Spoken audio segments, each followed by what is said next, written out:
it's pretty exciting. We just discussed now the fact that we have this kind of two challenges ahead of us. The acceptability, social acceptability of drones, integration in cities, and of course, the air risk and how do we deal with all of the challenges associated to operations in urban environment, drone-to-drone collisions. That this is kind of emerging quite clearly.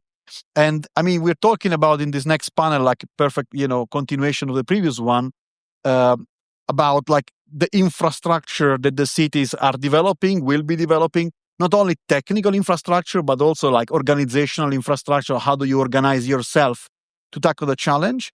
And of course, also how do we plan this integration, like from a city planning standpoint?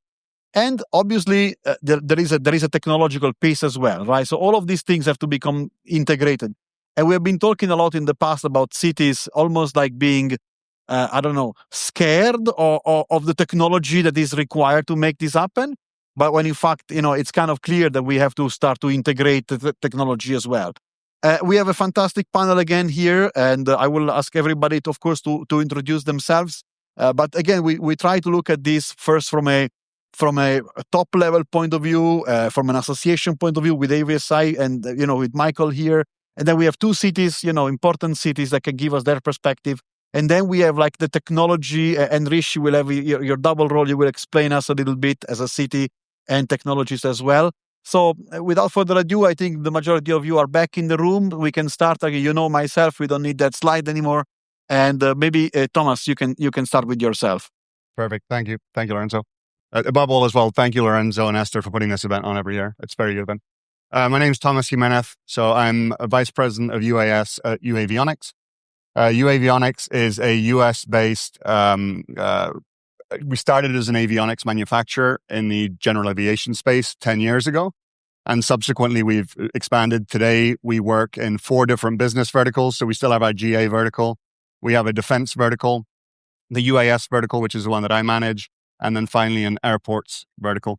And so our conversation with regards to infrastructure in cities revolves very heavily around what we're doing deploying ground sensor networks around the US and to some capacity in the UK.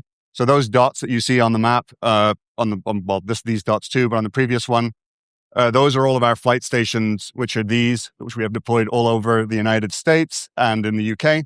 And those build up our ground-based traffic sensor network. So we're receiving ADS-B traffic, and we can then resell that to users as needed. So the infrastructure side of it comes from working with infrastructure partners. Sometimes those are cities, sometimes they're utilities, to deploy these networks so that everyone can then reuse the data from them.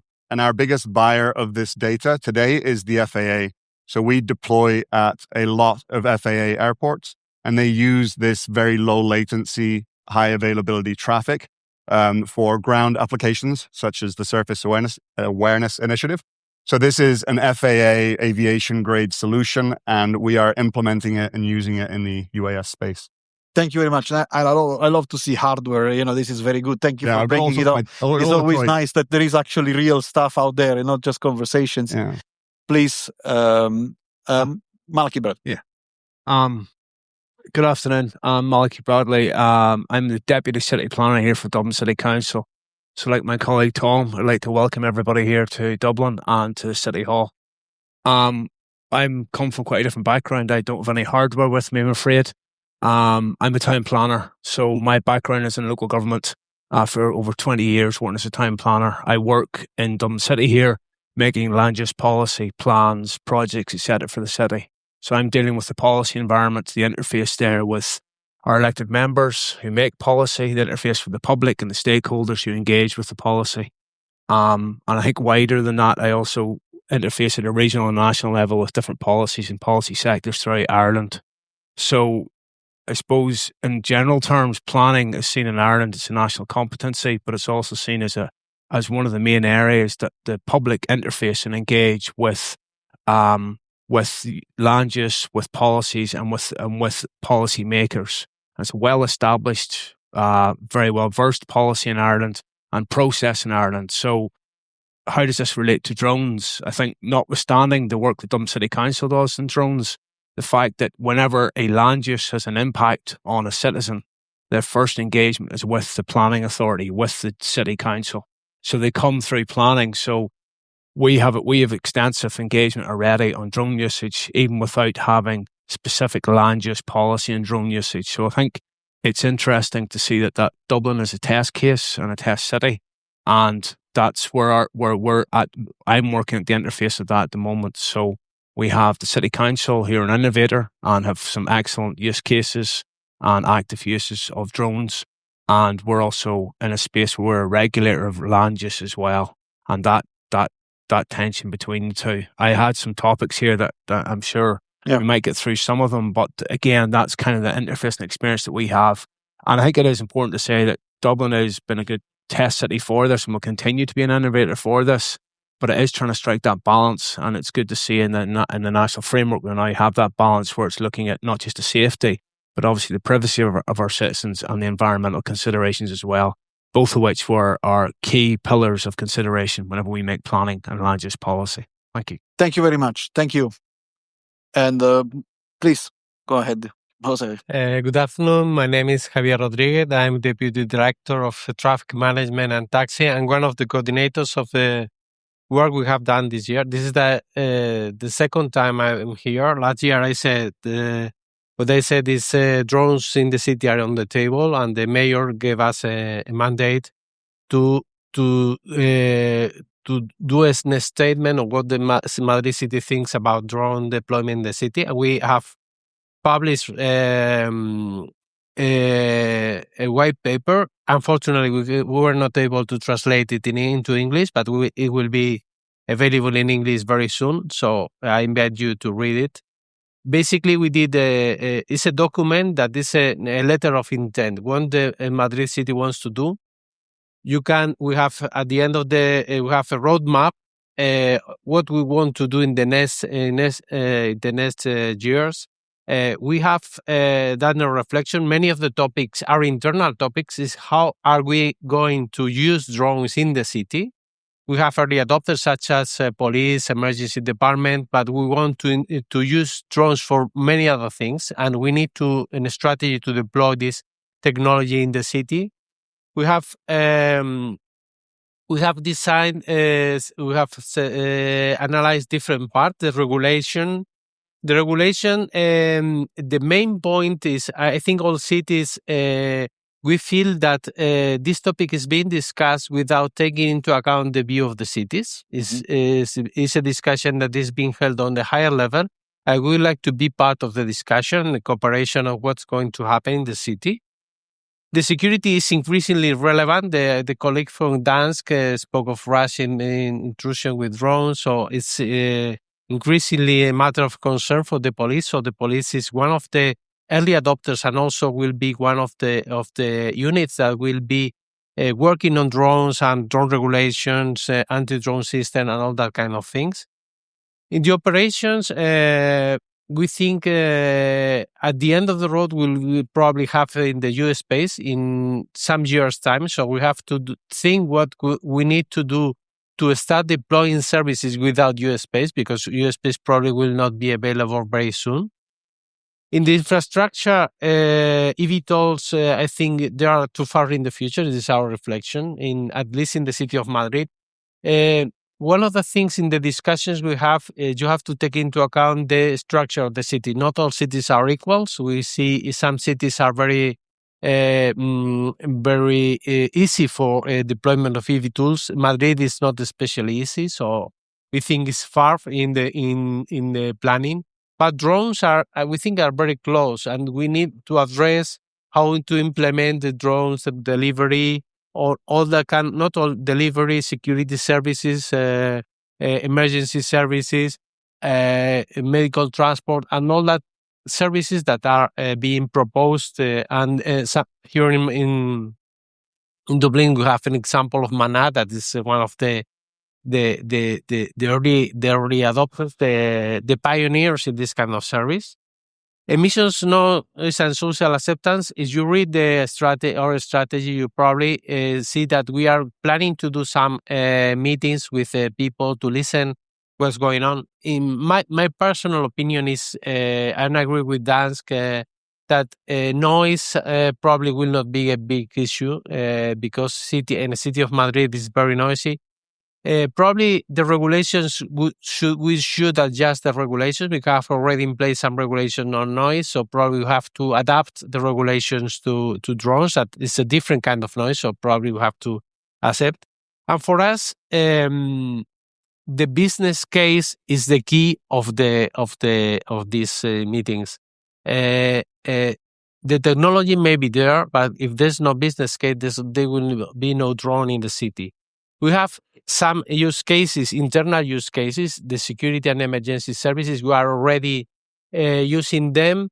If you usually see that kind of systems in the news, so people has realized that this technology is a technology for good that provides value for the people.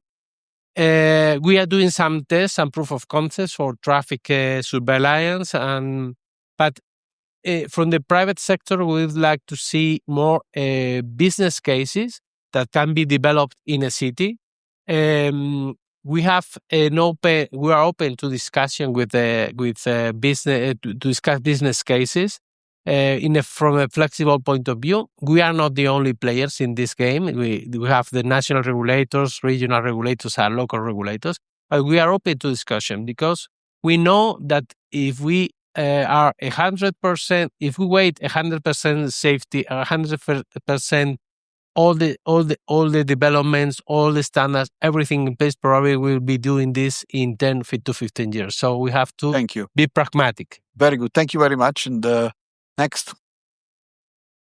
Hey, Michael Robbins. My background in pictures. So just real quick, Capitol Hill in United States, U.S. Navy, did some consulting, worked in traditional aviation with the pilots, and then made my way into this space first with the Blue Ribbon Task Force on UAS mitigation at airports back in 2019 after the Gatwick incident, and then now been CEO of AUVSI for about a year and a half. If you're not familiar with AUVSI, the next slide, please. We're the world's largest trade association dedicated to the integration of uncrewed systems, autonomy, and robotics. So we operate in all domains, air, ground, maritime. We have about 500 member companies, including many here today. And we do events, we do certifications, we do a lot of advocacy and lobbying. So that's kind of what we do. We're commercial, defense, very broad portfolio. I'm very excited to partake in the panel today. Talk a little bit more about our work in the drone prepared and AAM-prepared space. Thank you very much. Thank you. Rishi. Hello. Hi, everyone. My name is Rishi. I run a company called OpenUTM. OpenUTM is based here in Dublin. It's 7 years old, 7 years young, however you want to think about it. It's really two things. One is it's an open source project, basically a global open source project. We have about 130, 140 people in the project who are just contributing to this UTM concept. My work is mainly in the BVLOS side. And to put it simply, if you believe that the future of aviation and cities is going to be different in the sense that it will be digital, then you need safe, secure, reliable ramps for all kinds of vehicles and all kinds of players to join that airspace. And that is the mission of OpenUTM, to allow all kinds of vehicles and all kinds of players to come and fly BVLOS across our cities. And I can talk a little bit more about what OpenUTM does. It adheres to the aviation standards and allows operators, governments, municipalities to do BVLOS operations in a safe and secure way, cutting down costs and so on. We talked about business models. The other side of my work, as Lorenzo mentioned, is around planning. So I would work a lot with cities and municipalities, including Dublin City Council and so on. And so I bring that interesting perspective of how cities have to change, things like locating spots for vertiports and so on. These are not easy problems. And lastly, this question of societal acceptance. Technology will continue to move on as an open source project. We see adoption from all kinds of places. And I can tell you that some societies are far more, let's say, receptive to this, and some need more work. And that's perhaps more interesting for the long term. Excellent. Thank you very much for the introduction. I would like to start with you, Michael, again with the association perspective, right? I mean, we have been talking now about the challenges we are facing, societal acceptance, airspace. I think the US, I really like Part 146 plus minus some changes that have to be made, but like progress is being made on the front of air risk and somehow the use of providers to integrate drones in BVLOS, at least at low level. But generally speaking, I mean, when you look at the association itself and your members and the way they are pushing the various topics, can you give us a perspective of like how is the drone industry in the US, but in general, I think also globally, approaching the challenge of this integration inside the cities, and how do you see the cities being receptive to that push? Yeah, absolutely. Well, it starts with safety and making a very coherent and well thought out safety case, and our members take that very seriously. I think recognize that any sort of lapse in safety is detrimental not only to the company but to the broader industry. So both through the AUVSI perspective and through our individual member companies, leading with safety is obviously very, very important. So that means having a very robust SMS plan in place in most cases, particularly for more sophisticated operations in urban environments, as well as having a technology suite of solutions that are going to provide for the detect and avoid. Whether it's a ground-based system or onboard the aircraft or both, to allow for separation, as well as strategic separation through unmanned traffic management software, UTM. So having that sort of layered approach is the way the FAA has sort of mandated companies move forward, and to great credit to the industry is meeting that and exceeding that. You mentioned 146, Part 108. We're still in the drafting phase of those rules. We had a notice of proposed rulemaking earlier this year. Some good, some bad, some other. We have submitted our comments on that, and we'll anticipate probably a final rule sometime in probably late 2026. But in the meantime, we're moving forward. I think right now we're about 700 BVLOS waivers in the US, which means there are about 700 different individual operations taking place throughout the country. Many of them for a diverse set of use cases, like we saw on the slide. Infrastructure inspection, delivery, healthcare, agriculture, public safety.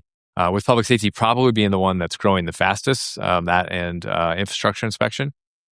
So with those waivers, in each case, the FAA is taking a look at the safety case and ensuring that it's being met, and we're operating now thousands or tens of thousands of operations BVLOS daily without incident, and I think that's helping to lead to a very positive public perception. Excellent. Thank you very much. And I mean, maybe Malachy, from your perspective now, from back to Europe a little bit, and looking at the city. You mentioned I'm a planner since 25 years, right? So you have been there before all of this started, right? And somehow now we are hearing like, I don't know, police, whenever drone in the box and just fly around in the cities, and I need to plan all of this kind of thing. So can you tell us like how is this evolving inside the Dublin City Council? Like you are the kind of the deputy planner here, right? So how do you feel this integration is happening? Is it in a positive way? Is it challenging? What are the challenges?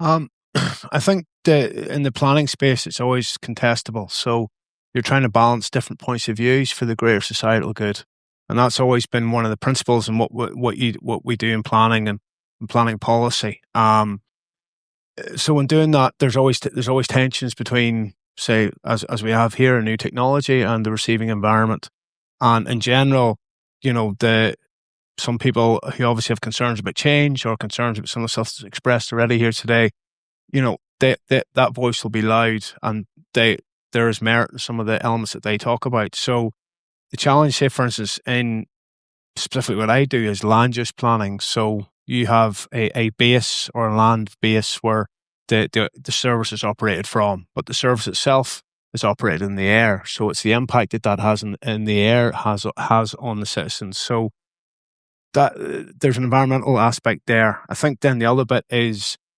cities evolve with technology, and we're already looking at how buildings and how cities change. And transport is one that's constantly changing and has significantly changed in the city over the last decade.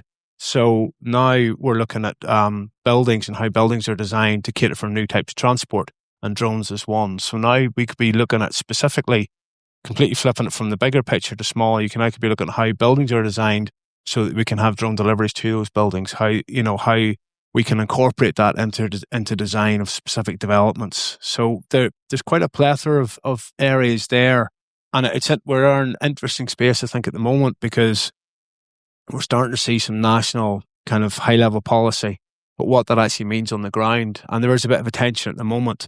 So I think there's the land use piece, as I said, and then the specifics of how we design and integrate it into a city, and then there is a piece we need to address about the wider environmental concerns, and that still isn't fully, I don't think it's fully grasped yet. And I speak from having a bit of experience about, we have a large airport, very close proximity to the city here and to large areas of population, and I'm familiar with some of the dynamics with that. So in a much smaller scale, you still have that dynamic of the receiving environment, particularly to do with noise.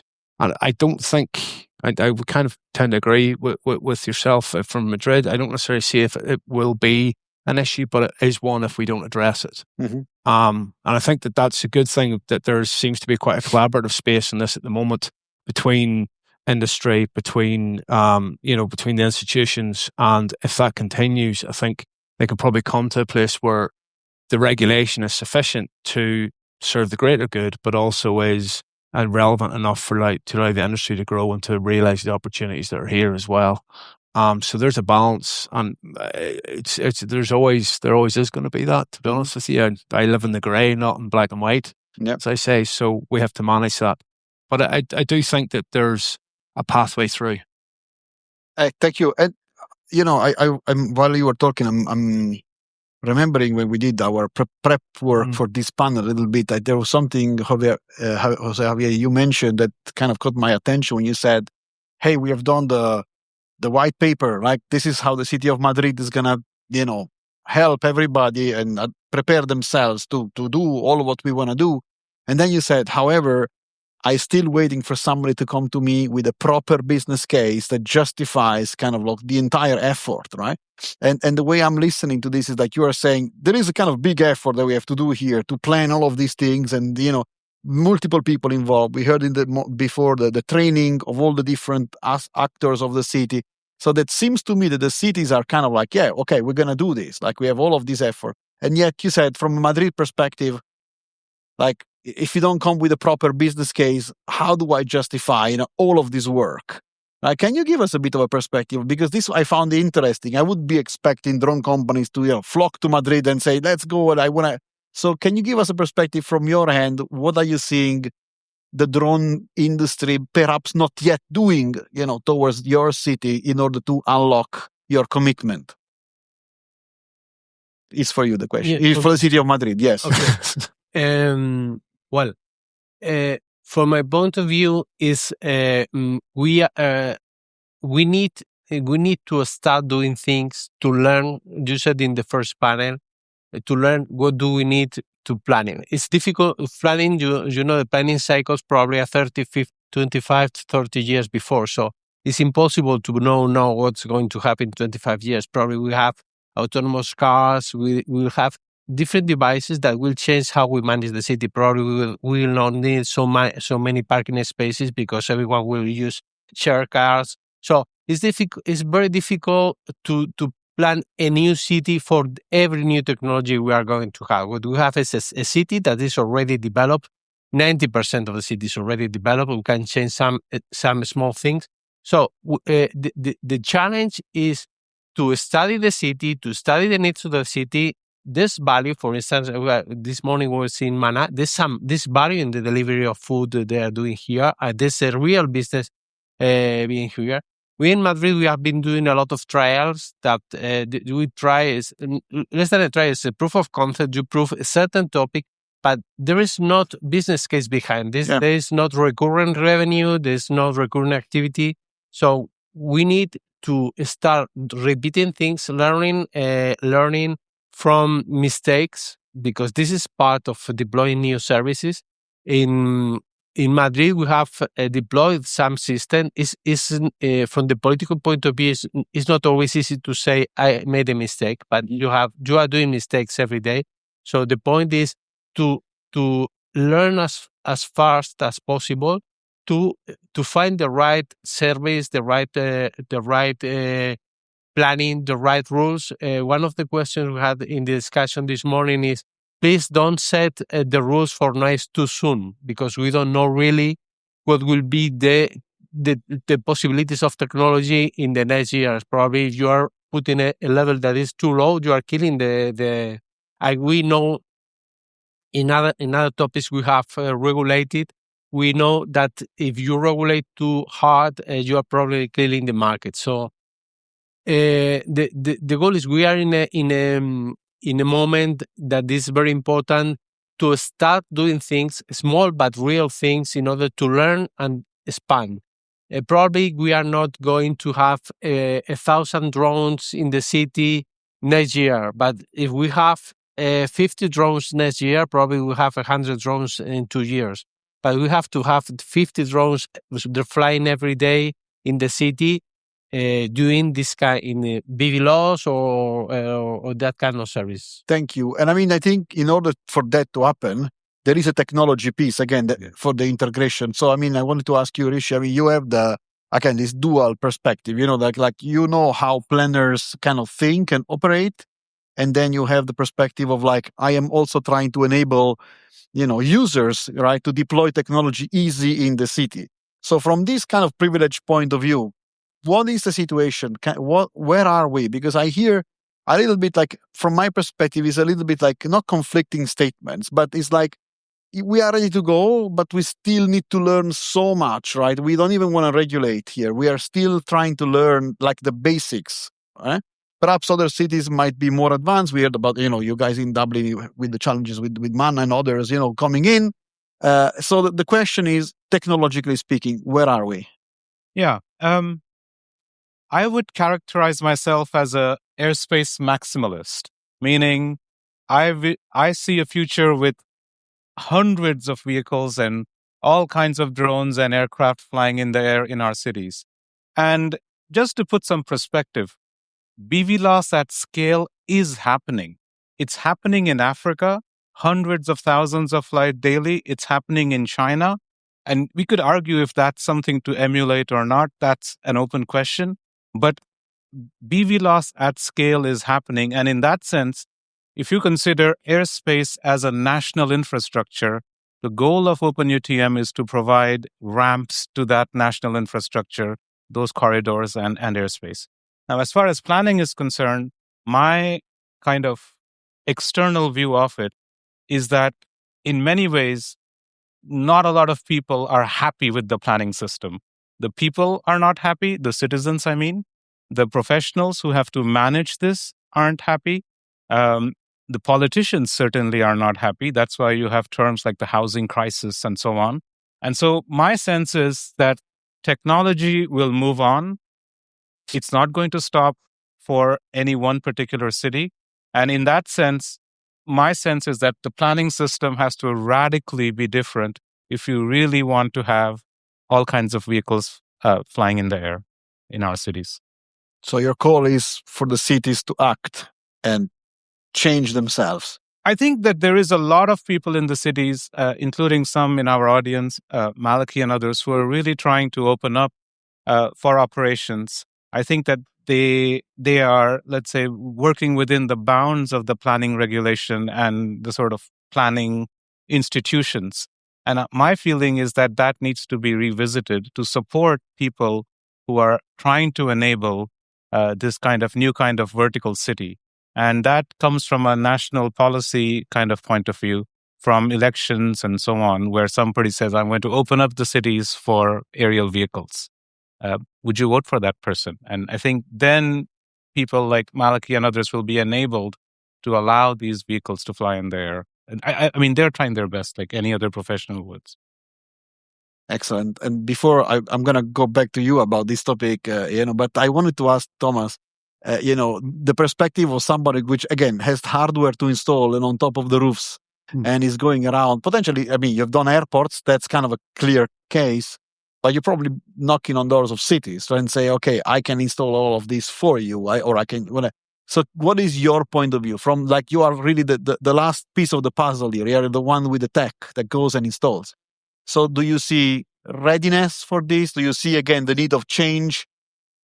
Yeah, we do see, we're seeing it, just to change the, these are being deployed today. Our systems are being deployed today. Our customers are flying beyond visual line of sight using this technology.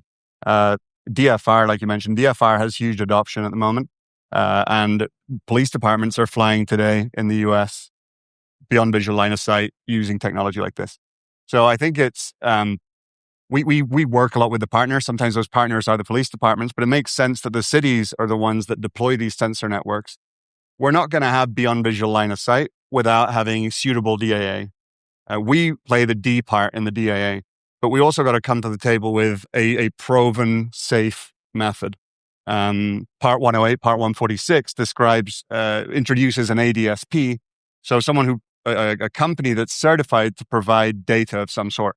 In our case, we have proven to the FAA through our crewed aviation deployments that we can provide certifiable data, meeting latency metrics, meeting availability metrics. So this is the level of data that we need for the safety case that Michael mentioned.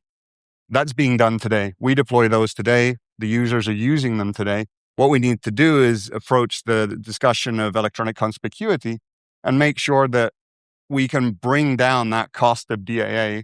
The ROI for companies that are delivering pizzas, it's not scalable to litter a city in radar. And that's what's happening in some cases. Yes. Less so for multiple people to litter the same city in multiple radars. Devices like this, which is a Sky Echo, this costs $750. An aircraft you put these in there, they just squeegee this on, it's got 12 hours of battery life. And this means it shows up as a dot on a map. That is a far more scalable way of achieving that safety case than the expectation of everyone blanketing cities in non-cooperative. Now, of course, there's some policy involved in that. In the US, we're seeing that there's a lot more adoption. It's expediting. In 2020, I think we already had the ADSB mandate, which was controlled airspaces, but under various acts that are currently underway, that e-conspicuity is being pushed more and more. And I know that Michael is very involved in a lot of those discussions, but that safety case will lead to the ROI, and it will lead to businesses that can deliver good ROI, but we need those infrastructure partners to deliver those. In the US, we're fortunate we work with utilities a lot, but the cities are just as good in terms of being able to deploy that for DAA and in some case for C2 as well. I mean, like, are we, and maybe if this is for you, Michael, like, are we kind of in a chicken and egg situation? Like, I feel like, some cities are saying, come to us with something that we can work with, and we will be happy to work with. And Michael is saying, Thomas is saying, yes, okay, but I mean, we need to deploy the technology, we need to deploy the infrastructure, we need to have conspicuity for these missed cases to become possible. Otherwise, individual operator have to go and install radars everywhere around, and that doesn't really scale. It doesn't really make a business case, So from your advocacy work, right, how do you see this cycle actually working now? What comes first? Is first the city, or first the technology, or first the operator? How do you make this wheel start to spin? I know it's a hard one, but great question. And in the last panel, the comment was made that regulators implement policy, they don't make policy. So the approach we've taken is to actually set policy that then drives the regulation. So we have gone to a number of states where our community, our members have expressed an interest in operating. And we're working with the state legislators and the governors to actually implement policy through model legislation that we've developed with our member companies to ensure that the communities have a set of statewide regulations that are driving policy at the state and local level. And that is being tremendously successful. So in some cases, it's different state to state, obviously. Like in Arizona, they recently passed the Advanced Air Mobility Prepared legislation that we developed that's requiring the construction of vertiports and all new infrastructure to include electrical infrastructure for charging It looks a little different in Michigan. Michigan also passed the AAM legislation. They're taking like a whole of state approach. They're rather than setting like sort of specific standards, they're using grants to allow local communities to come up with their own sort of unique solutions. So each state is coming up with a different way forward, because no two states are the same, and they have different objectives. But we work with them usually with like the governor and the state transportation office and key legislators to sort of drive that top-down policy that sort of sets the tone for the rest of the state. And when it comes to the sort of detect and avoid solutions and things like conspicuity, it was also said on the last panel that sometimes politics gets in the way. Yep. And our answer to that is sort of like politics really doesn't have a place here when we're talking about safety, and with things like what we're talking about with like ADS-BS Lite and really kind of requiring that mandate, like the draft BVLOS rule would require in the US, is that everyone is conspicuous in the airspace. Like that's good for the drone industry, obviously, but that's just good for every airspace user. So the politics really has no part in this conversation when there's a very clear safety case. And we, in 2025, should not accept that there's ever another air-to-air collision. But yet that's the world we live in, because politics, gets into the conversation. And we're working very hard to remove that and drive towards a zero collision national airspace, because the technology says that's possible today. Yep. And just to make sure I understood, you actually have a like policy frameworks or policy that you go to states or even cities and say, like, if you do it like that, we will be happy as an industry. Right. So that's what you do. Like, that's very interesting. I don't know if we have equivalents here in Europe overall of such a thing. I think we can already start to have questions for everybody, so that like everybody in the audience is kind of engaged. And I was prepared to do the Torsten one, but now the other one popped up. But I'm going to do it. So Torsten is asking about but perhaps maybe you can take this, Rishi. Like police and public sector overall. We are some of them in the room. They are starting to use drone quite a lot. I mean, we mentioned the DFR. And what is your view on firmly integrating them in the use space services, right? At the moment, state ops are exempt from having to use them, but does this not hinder the potential for automating state ops? It's a kind of a hot topic, of course, but like, do you have any opinion on the matter? Maybe you, Rishi, or... Well, I think the way to think about this particular one is that some operations are not public. For example, VIP flights, we had the motorcade earlier. They're not going to publish their routes prior.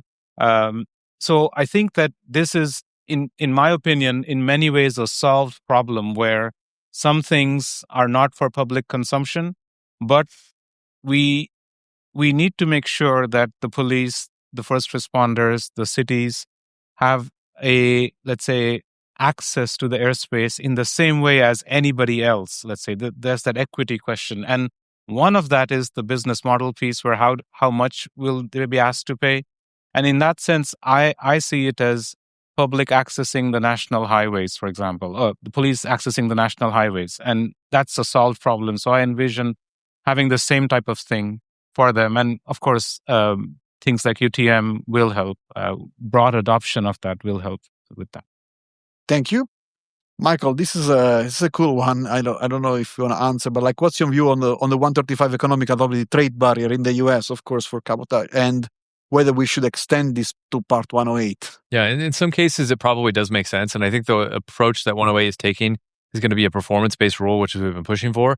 So in certain more complex use cases, there is sort of a higher barrier for operations, like there is with Part 135, where you've had companies that have gone through a very rigorous review process, or are going through a very rigorous review process right now in order to meet that much higher standard. But in other cases for BVLOS, there probably does need to be a lower barrier to entry for 108 to allow for operations that are of much lower risk, whether that's because of population density, or it's doing something like a public safety operation where the public good outweighs the potential negative side. So I think the answer is yes in some cases, but no in not all cases. And I think the way the FAA is thinking about this rule seems to be evolving in the right direction. And we're working with our members to try and ensure that both through our comments that we've submitted and now through the ex parte process, the review, that they get that right in the final rule. Thank you. And the one I want is for you, Thomas. I don't think that we should take this in a provocative way, but really more in an explanatory way. Can you explain to us, like, what is the difference from something like you were showing us and what we see like available on the market, like free and everybody can use? Like, can you give us a perspective of the difference? We get asked that a lot. So everything, when we deliver flight line traffic, we own the entire process. So we build and manufacture all of our own sensors in Montana at our manufacturing facility. We deploy all of our sensor networks ourselves and manage them ourselves. When we go to, it also receives both 1090 and 978, so UAT. When we go to the FAA has a very strict SLA, which we have to adhere to. If we don't meet that SLA, then we get penalized. And that SLA revolves around a lot of factors, but largely latency metrics, availability metrics, and so on. And the crowdsourced networks can't do that. There's so many of them are aggregating data from different sources that having a very strict SLA is almost impossible. And why that's important, my colleague Cyril, we're all pilots as well, the folks who work at uAvionix. He showed me an example yesterday. He showed his aircraft that he was flying in and a crowdsourced network location, and I can show you it later, I've got it on my phone. It was 3.4 miles behind where his aircraft was. So that's why we need that accuracy. If this is going to be a safety case, we can't have data that's 3.4 miles off. And that is what those crowdsourced networks sometimes provide. Mm-hmm. So we need to, as part of that ADSP process, when they certify services, we need to come to the table as a certified service and prove that we're going to meet latency metrics, availability metrics, which can't be done. All right. So ultimately, it's adherence to standards, whatever, and regulation, whatever that is. It's building aviation-grade solutions. Yeah, I understand. Thank you. I have 3 questions with equal votes. I'll take the one I can read better. It's for you, Rishi. It's like, it's a good topic. Whenever you go open, whether it is open source, open, anything, in airspace, right, you always have pushback, right? Because people say, how do you make sure it's safe? Right, and that's a classic one. So, can you maybe spend a couple of minutes, like almost an education piece on the safety of open source and open architectures? Okay, I mean, there are 2 ways to answer this question. The first one is very practical. If you know Phil from ASTM, he's here somewhere. Yeah. You should talk to him. They are building standards to make sure that operations are safe and all kinds of validations are in place for it. And anyway, BVLOS is a regulated activity. So there are enough people working, including ENDA and others, to ensure safety of it. So that's one aspect of it. And then the open aspect of it is even more interesting because basically what you are dealing with is not a black box type system, but a fully audited sovereign way to join the airspace. That's what OpenUTM is and other open source projects are. Now, this kind of stuff is very common in, let's say, IT, but it's not so common in aviation. And you might have heard of Linux or Android or Chrome or any of these. They are routinely used in mission-critical systems, and it's the same that you would do here. The point being that there are standards being developed, and you should talk to Phil about that. And then from a safety point of view, because it's a regulated activity, you should talk to ENDA and his peers. They're making everything, Natalia was there as well. They are making sure that it is safe. So in that sense, it's a solved problem from my point of view. Excellent. And I think we are at time for our break time now. So thank you very much for the insights on, city planning and, all the challenges of technology integration. Much appreciated. And, we see each other after the break. Thank you.